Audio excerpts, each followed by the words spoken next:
ધોરાજીના સુપેડીના મુરલી મનોહર મંદિર વિવાદ વચ્ચે પૂજારી રવિદાસ બાપુએ મીડિયા સમક્ષ જણાવ્યું કે ગામમાં કાયદો વ્યવસ્થા ન બગડે તે માટે તેઓ પરિવાર અને ભાગવતજીને લઈને અજ્ઞાત સ્થળે ગયા હતા।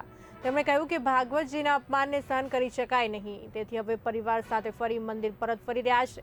રવિદાસ બાપુએ સુરક્ષિત વાપસી માટે ધોરાજી પોલીસને લેખિતમાં પોલીસ બંદોબસ્ત આપવા અરજી કરી છે। સનાતન ધર્મની જે આજે રવિદાસ જે મુરલી મનોહર મંદિર સહપરિવાર સાથે જે 1 મહિના દિવસથી ભ્રમણમાં હતા એ આજે એના મંદિર તરફ પાછા જઈ રહ્યા છીએ। તો એ સનાતન ધર્મ માટે હું શું કામે નીકળી ગયો તો કે મારા ભાગવતજીનું અપમાન થયું હતું। ભાગવતજીનું અપમાન એટલે સનાતન ધર્મનું અપમાન।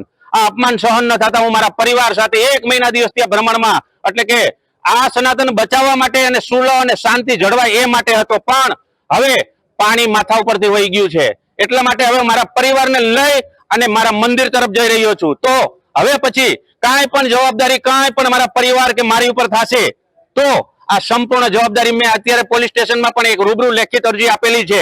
વિશેષ સનાતન બચાવવો હોય તો સનાતનીઓ જાગજો, ધર્મને બચાવવો હોય, સાધુને બચાવવો હોય તો સનાતનીઓ જાગજો। હવે હું મારા મંદિર તરફ જઈ રહ્યો છું મારા પરિવારને લઈને। તો વિશેષ ધર્મ બચાવવા માટે તમે આગળ આવવાના હોય તો હરેક જ્ઞાતિઓ આગળ આવો અને ધર્મને બચાવો। જય દ્વારકાધીશ।